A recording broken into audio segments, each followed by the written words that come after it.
né? Fala-se em cenário global, incertezas internas. A gente está em linha com o professor de Economia da URGS, a nossa Universidade Federal do Rio Grande do Sul, professor Giacomo Balbinotto. Uma boa tarde, obrigado pela presença conosco, professor. Boa tarde, Osíris, boa tarde, ouvintes da Rádio Bandeirantes. Fico à disposição aí para a gente falar um pouquinho dessa alta do dólar, nessa disparada Sim. que deu nas últimas 2 semanas. Sim, primeiro, obrigado pelo seu tempo e sua disponibilidade. Professor, como é que a gente consegue compreender o fato, e todos se questionam isso? O país tem alguns indicadores positivos, não são muitos, mas são importantes, que é o caso do desemprego. Tem estados que estão quase no pleno emprego. Tem o crescimento, que está batendo quase em 4%, né? E outras atividades, a indústria tem um patamar bom, o agro também. Como pode ter acontecido essa disparada no dólar nesse momento? Isso é um ataque especulativo? Como é que a gente explica isso, professor? Olha, a gente explica isso por causa que nós economistas dizemos que as pessoas olham para frente. Embora o cenário atual esteja bastante favorável, com pleno emprego, desempenho bom da economia, a perspectiva futura, elas são bastante pessimistas, né? Principalmente com relação ao ajuste fiscal que está sendo colocado. Então, os economistas, né, enfim, investidores, de uma maneira geral, percebem, né, um grande risco fiscal, né, do governo. Então, a divulgação de medidas econômicas aí pelo governo brasileiro nas últimas 2 semanas, né, fizeram que o mercado financeiro não achasse que esse pacote ele fosse sustentável, né, do ponto de vista de lidar com a dívida pública. E essa percepção aumentou o risco, né, de prêmio exigido pelos investidores para manter esses ativos reais. Então, isso pressionou na saída, né, desses dólares aqui, fazendo com que ele aumentasse significativamente, né, a cotação chegando aí a 6,20, né, acho que no final de ontem, hoje, né, baixou um pouquinho de 6 para 6,12, né, como que a Fernanda acabou de colocar. O dólar permanece altamente volátil, né? Nós não temos um ataque especulativo na realidade, mas simplesmente são consequências de medidas, de percepções que o mercado tem com relação ao risco fiscal que está sendo colocado. O outro ponto, né, assim, ó, mesmo essa percepção, o Banco Central, né, no dia de ontem, e hoje pela manhã, fez um leilão, né, de dólares aí que chegou em torno de 3 bilhões de dólares. Não é pouca coisa. Né? O dólar, nesse leilão, não vai reduzir a taxa de câmbio, né, mas vai impedir essa alta significativa. Então, a gente pode ver de 6,20, agora passou para 6,12, talvez fruto desse leilão. Né? Mas a expectativa ainda realmente é de continuar nesse patamar bastante alto, né, com relação ao período anterior a dia 24, 25, 28 de novembro, né? E a taxa de câmbio vai permanecer ainda bastante volátil, né? Ou seja, oscilando, né, nesse valor de 6,20, 6,12, 6,13, 6,14, né? Demonstrando um sinal de grande incerteza ainda na economia e provavelmente o Banco Central ainda fazendo bastante, né, alguns outros leilões, né, vendendo essas divisas aí em valores bastante significativos, né, como é que eu falei ontem, foi 2 bilhões, hoje foi mais 1 bilhão, 2 bilhões de dólares aqui, tentando conter essa alta, né, do dólar. Sim, agora, avançando o projeto no Congresso, professor, o dólar pode recuar de patamar? Não, isso pode recuar, mas quando ele foi lançado esse pacote, né, o dólar realmente disparou. Então, na realidade, o que o mercado percebeu? Que esse cenário aqui, esse ajuste que foi feito pelo governo, ele foi insuficiente, né? Então isso preocupa os investidores no sentido de o governo não consiga, né, essas aprovações, ou seja, ele fez o pacote, não foi sentido como esse pacote suficiente, Além disso, nós tivemos aí um fato negativo, né?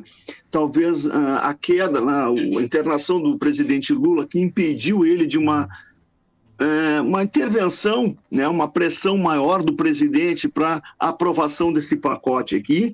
Então, isso contribuiu ainda, né, para arrefecimento. Mas a minha percepção ainda é que o dólar vai continuar nesse novo patamar elevado, talvez venha diminuir um pouco a volatilidade, mas a minha percepção é que isso já foi demonstrado aí pelo mercado, né? Esse ajuste deve ser muito mais duro, né? Isso para quê? Para recuperar a credibilidade. Do ponto de vista de política monetária, isso já foi sinalizado pelo Banco Central, aumentando a taxa de juros, né, e sinalizando, olha, que vai vir mais aumentos aí até março. Então, uma tendência de alta. Então, pois é, eu ia lhe perguntar isso, professor. Esse dólar alto vai puxar uma escalada dos juros? Não, a escalada dos juros vai tentar conter essa escalada, porque, digamos, olha, com a taxa de juros mais elevado, vai fazer com que os investidores estrangeiros venham, né, a adquirir títulos brasileiros.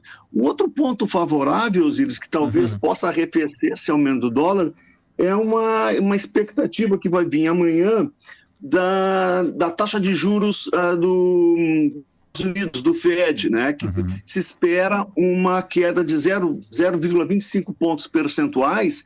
Então, os investidores, em vez de aplicar em títulos americanos, vão aplicar em títulos brasileiros com a taxa mais elevada. Então, vai atrair, talvez, ou impedir que saia mais dólares aqui do Brasil para os Estados Unidos, para outras aplicações. Então, pode ser que arrefeça um pouco essas questões, mas ainda o dólar, a percepção é que vai manter num patamar bastante elevado, em torno de 6,2, com alguma volatilidade em função de notícias, né, de eventos que possam acontecer. Mas a ideia vai permanecer bastante isso quando o Brasil, né, o governo, não fizer um ajuste fiscal mais duro, né, nas suas contas. Sim, agora, professor Giacomo Balbinotto, esse cenário pode se refletir numa elevação na inflação?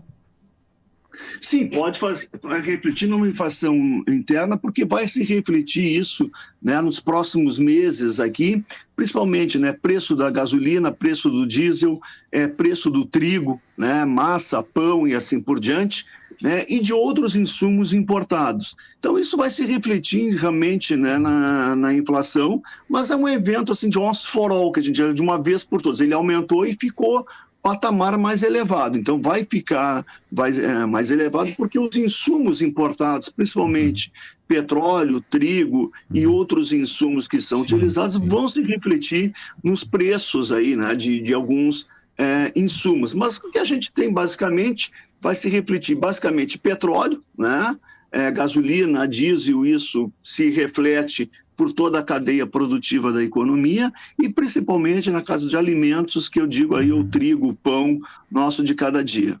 Porque tem uma cadeia, essa cadeia do agro, fertilizantes e ureia, isso tudo é importado, cotação em dólar. Então a tendência é elevar o custo e o custo é repassado ao preço, né? Vai ser repassado em alguma medida ao preço e isso vai pressionar os preços aí no consumidor. A gente vai sentir principalmente nos preços, na inflação de preços industriais e com alguma defasagem, talvez de 2 a 3 meses, isso a gente vai refletir nos preços ao consumidor. As medidas que estão sendo tomadas, então, para arrefecer esse aumento de inflação, é o aumento na taxa de juros, né, já sinalizado pelo Banco Central, no sentido de aumentar essa taxa de juros até 14,25 ou talvez até 14,50, né, eventualmente para arrefecer esse ímpeto, né, de aumento de preços aqui. Então, a gente vai ter, para o consumidor, né, na realidade, vai sentir duplamente, pelo aumento de preços que vai ser colocado nos insumos, aí, gasolina, trigo e assim por diante, e também, né, um aumento na taxa de juros, que pode reduzir o consumo, principalmente, né, de bens de linha branca, aí, automóveis, imóveis e assim por diante, que pode afetar a demanda, tudo isso para realmente conter a inflação. Então, o Banco Central, o nosso Banco Central independente, e aquela expectativa que tinha lá o presidente Lula de reduzir a taxa de juros, né, ela vai por água abaixo, né, dadas as circunstâncias que nós temos. Mas o ponto focal mesmo, né, o ponto fundamental que o governo deveria centrar é fazer um ajuste bastante duro, bastante mais severo, né, realmente para conter os seus gastos, né, ou aí aumentar os impostos, né, de arrecadação. O ponto fundamental aqui é tentar o governo, de alguma forma, né, reduzir os seus gastos e reduzir o seu déficit de maneira consistente, sinalizando aí para o mercado que esse ajuste fiscal ele vai ser duro, vai ser efetivo, vai ser consistente e vai ser duradouro. Tendo isso, as expectativas vão ser revertidas naturalmente e o ajuste aí, né, esse dólar, ele pode cair, porque a economia brasileira ela está crescendo, tem um agronegócio de vento em polpa, enfim, né, pode ser revertido, mas o ponto focal é o governo realmente fazer um ajuste fiscal reduzindo os seus gastos. Isso é bastante difícil porque tem uma negociação, né? Não basta o governo querer enviar o pacote. E tem as políticas sociais que o governo não abre mão também, né? Não, tem coisas que eles não podem abrir mão, gastos com educação, saúde, assim por diante, mas eventualmente fazer essas políticas sociais de uma maneira mais focada para quem realmente precisa. Então, tem vários ajustes, vários problemas de fraude aqui que podem ser resolvidos, ou ajuste no sentido, esses programas sociais sejam direcionados de uma maneira muito mais focada, né, para pessoas, né, para famílias que realmente necessitam, né, desse auxílio que é necessário, que é bom, que para reduzir realmente a pobreza, mas a ideia desses auxílios e programas sociais é que, ao longo do tempo, eles venham a diminuir, na realidade. A pessoa, assim, são programas, né, de incentivo à saúde, à educação, que a pessoa saia da pobreza.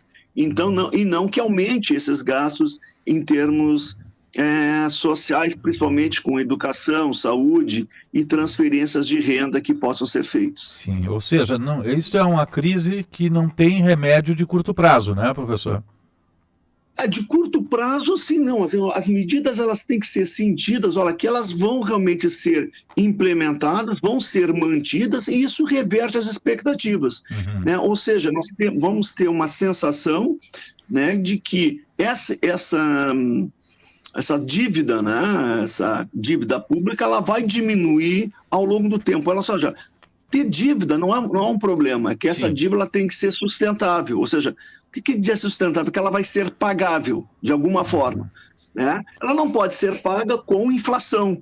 Né? E isso vai reverter as expectativas, o governo vai fazer esse ajuste, e isso passa também por negociações bastante duras aí com relação ao Congresso, né, que não quer abrir a mão de alguns programas sociais, de alguns ajustes, mas realmente o governo não tem outra saída, senão nós vamos encontrar uma situação que vai se reverter de possível crescimento econômico, de redução, aí, de aumento no desemprego, melhor dizendo. Né? Então, esse cenário que pode lhe ser favorável, se o governo não ajustar as suas contas, as consequências vão ser perversas aí no médio e longo prazo. Tá certo. Professor da Universidade Federal do Rio Grande do Sul, professor de Economia Giacomo Balbinotto, obrigado por sua análise aqui na Rádio Bandeirantes. Um bom dia de trabalho, boa semana, até um próximo contato, professor. Obrigado, Osíris, né? Uma boa tarde aí aos ouvintes da Rádio Bandeirantes. Um abraço. 2h50.